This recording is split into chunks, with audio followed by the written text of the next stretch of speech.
हमारी औरतों को बचपन से एक ही पाठ पढ़ाया जाता है, चुप रहो, सह लो, समझौता करो। हमारी औरतें हाँ कहना बहुत जल्दी सीख जाती हैं। हाँ, रिश्तों को, समाज को, त्याग को, लेकिन ना कहना, ये शब्द उन्हें कभी सिखाया ही नहीं जाता। उन्हें यह सिखाया जाता है कि हाँ कहना संस्कार है और ना कहना बदतमीजी। लेकिन कोई ये नहीं बताता कि हर हाँ के साथ औरत थोड़ा थोड़ा खुद से दूर हो जाती है। ये कहानी उसी अन्याय हिप की है जिसने एक औरत की जिंदगी ही नहीं, एक पूरे समाज की सोच बदल दी। ये कहानी एक है संध्या की है, जिसने बहुत देर से लेकिन पूरे होश में न कहा। गांव का साधारण सा घर, ना ज्यादा बड़ा, ना बहुत छोटा, ना बहुत अमीर, ना बहुत गरीब। घर की बहू संध्या सुबह सबसे पहले उठती, रात सबसे आखिर सोती। सास का रोज का वाक्य, अच्छी बहू कभी हाँ नहीं कहती। पति भी यही मानता। घर शांति से चलता है जब औरत समझौता करती है। सुबह के 4 बजे, अभी अंधेरा है, सबसे पहले उठती है सावित्री। चूल्हा जलता है, पानी चढ़ता है, रोटियां सेंकी जाती हैं। घर के सब लोग सो रहे हैं, लेकिन सावित्री का दिन शुरू हो चुका है। बहू, आज सब्जी में जरा जल्दी करना, मेहमान आने वाले हैं। जी माँ। ये जी उसकी आदत बन चुका था। सावित्री ने अपनी नौकरी छोड़ी। हाँ, अपने मायके से दूरी। हाँ, बच्चों की सारी जिम्मेदारी। हाँ, हर हाँ के साथ वो थोड़ी थोड़ी खुद से दूर होती गई। तुम समझदार औरत हो, घर की शांति तुम्हारे हाथ में है। क्या शांति सिर्फ मेरे चुप रहने से आती है? मैं भी कभी कभी थक जाती हूँ। मेरा भी मन किसी दिन सबके कामों से छुट्टी चाहता है। तुम और थकान, घर की औरतों को क्या थकान।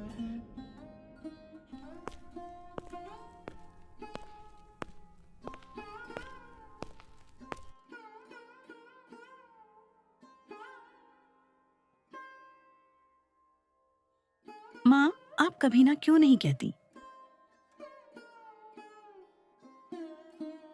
क्योंकि अच्छी औरत नहीं कहती। तो क्या मैं भी बड़ी होकर नहीं कह पाऊंगी? और मुझे भी सबके काम ऐसे ही करने होंगे, मेरी मदद कोई नहीं करेगा। ये सवाल सावित्री के दिल में कांटे की तरह चुभ जाता है। रिश्तेदार की शादी, घर मेहमानों से भरा, सारा काम संध्या पर डाल दिया गया। वो पहले से बीमार है, बीमार होने के बावजूद बहू है, संभाल लेगी। अरे इतना क्या नाटक, शादी है, थोड़ा सह लो। और घर की बहुएं कभी बीमार नहीं होती। रात को रसोई में उसकी आंखों के आगे अंधेरा छा जाता है। वो गिर पड़ती है, पहली बार उसके मुंह से निकलता है, अब नहीं, बस बहुत हो गया है। आखिर मैं भी एक इंसान हूँ। आज मैं अकेले सारा काम नहीं कर पाऊंगी। आप सब भी मेरी मदद कीजिए घर के काम करने में। ये कैसी जुबान है? बहुएं हमेशा ही सारा काम अकेले करती आई है। तुमने ये क्या डराने शुरू कर दिए हैं? घर तोड़ना चाहती हो? नहीं, मैं घर नहीं तोड़ नहीं, बल्कि उसे टूटने से बचाने के लिए ही कोशिश कर रही हूँ।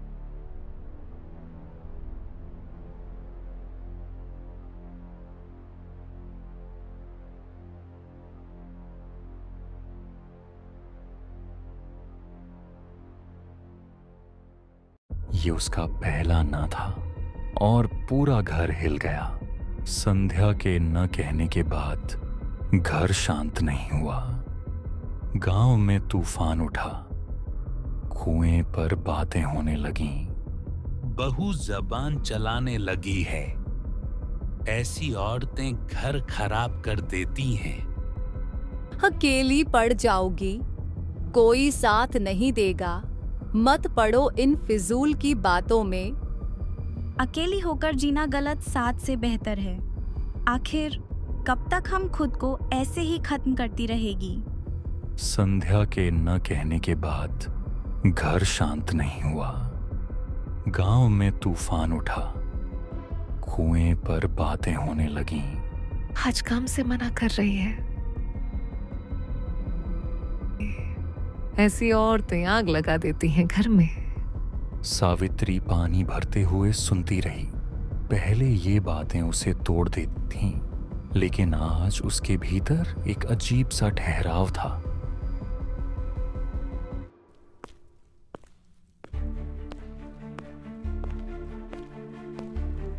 तुम्हें अंदाजा है आज लोग क्या कह रहे हैं?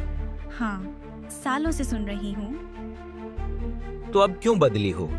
सब कुछ तो ठीक चल रहा था। क्योंकि अब मैं रोज मरते मरते जिंदा रहने से डर गई हूँ। मैंने तुम्हारा घर संभाला, तुम्हारे माँ बाप को अपना माना, बच्चों को अपनी सांसों से बड़ा किया। पर क्या किसी ने मुझसे कभी पूछा कि मैं कैसी हूँ?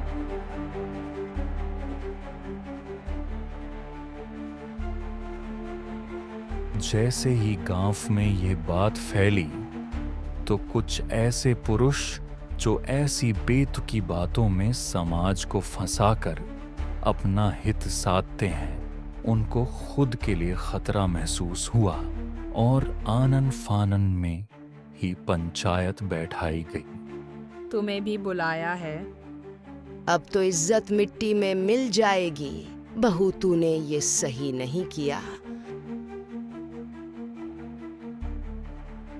इज्जत तब मिटती है जब इंसान खुद को खो देता है, और ये सारी इज्जत का ठेका औरतों ने ही क्यों ले रखा है? खुला मैदान, चारों तरफ गांव वाले, बीच में चारपाइयां।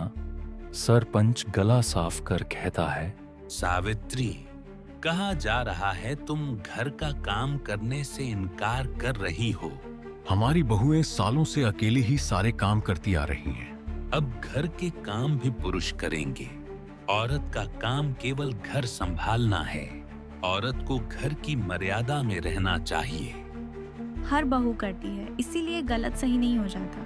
पहली बात तो ये बात किसने कही है या कहाँ लिखी है कि औरत ही घर के सारे काम संभाले और कोई उसकी मदद न करे? और जो पुरुष घर से बाहर काम करने जाते हैं उनका तो फिर भी समझ आता है, लेकिन उनका कया जो सारा दिन टोलों में बैठकर चुगली किया करते हैं, या सारा दिन ताश खेलते हैं, या फिर अपना पूरा दिन ऐसे ही नशें करते फिरते हैं, और यही जब भी घर में आएंगे तो केवल औरतों को मानसिक यातना देंगे। और हाँ, ऐसे ही लोग अपनी सुविधा के लिए ऐसे अन्याय को बढ़ावा देते हैं। मैं शोषण से मना कर रही हूँ। हम भी बीमार पड़ते हैं। जब कोई और बीमार पड़े तो उसकी सेवा हमारा कर्तव्य, और हमें तो बीमार पड़ने का भी हक नहीं।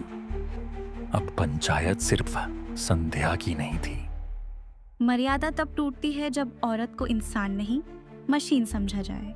ये तुम्हारी सारी मर्यादाएं औरत को कैद करने, उसे एक कठपुतली बनाने, उसको घुट घुट कर जीवन बिताने पर मजबूर करने तक क्यों होती है? और सारी मर्यादाओं का ठेका औरत पर ही क्यों? आप लोग भी थोड़ा ठेका ले इसका। जब गांव में शराबी शराब पीकर अपने परिवार को परेशान करता है, तब कभी किसी ने पंचायत करके उसे कभी मर्यादा का पाठ पढ़ाया? नहीं, कभी नहीं। गांव के लड़कियों के विघालय के रास्ते पर वो अपने आप को संस्कृति के रक्षक कहने वाले, इस गांव के सबसे दोगले चरित्र वाले, वे कितने बुजुर्ग डेरा डाले बैठे रहते हैं और अपनी भेड़ियों की नजरों से उन्हें देखते हैं, और न जाने कितनी बार वहां पर बच्चों के साथ वहां गलत हरकतें हुई, और किसी ने कभी भी पंचायत करके उन्हें मर्यादा नहीं सिखाई। आखिर क्यों? कयों की मर्यादाओं का उनसे क्या लेना? उसका ठेका तो उन लड़कियों को लेना चाहिए। गलती उनकी है, वे घर में कैद क्यों नहीं रहती? एक बात कहूँ, समाज में बहुत सारी समस्याएं इस पुरुष समाज के दोहरे चरित्र के कारण हैं, और इनका समाधान हम बिना किसी की मदद के कर सकते हैं। लेकिन उसके लिए हमें पहले सच का सामना करना होगा। हमें जो सच में जो समस्याओं की जड़ है उस पर काम करना होगा। जो बातें भी इन्होंने कही हैं, मैं उनसे पूरी तरह से सहमत हूं।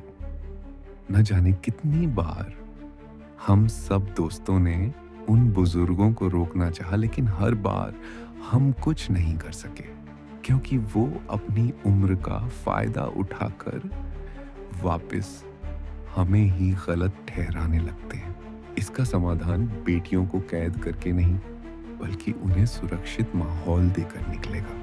पहली बार कई मर्दों की नजरें झुकती हैं। सास चुपचाप संध्या को देखती है।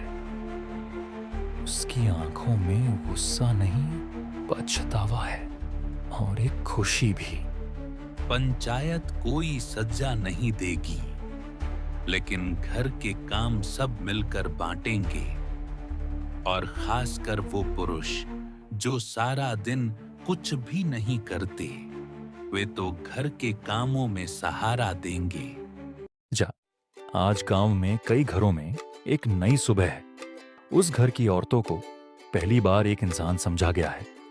परिवार के सभी सदस्य घर के कामों में सहयोग कर रहे हैं। औरतें को अपने पसंद के काम, चाहे किसी को किताबें पढ़नी हो या पढ़ाई करनी हो या अपने किसी और हुनर को तराशना हो, उसके लिए समय मिल पा रहा है। वे अब कम चिड़चिड़ी रहने लगे हैं। विघालय जाने वाले बच्चे भी बिना किसी के खौफ के विघालय जा रहे हैं, क्योंकि अब गांव वालों को समझ में आ गया है कि उन्हें एक सुरक्षित माहौल देना उनकी जिम्मेदारी है, जिससे कि वो सब एक सकारात्मक ऊर्जा के साथ अपने जीवन को खुलकर जी सकें। शायद हमने इनको बहुत देर से समझा। औरतें अगर घर संभालती हैं तो उन्हें भी इंसान समझा जाए, कोई मशीन नहीं।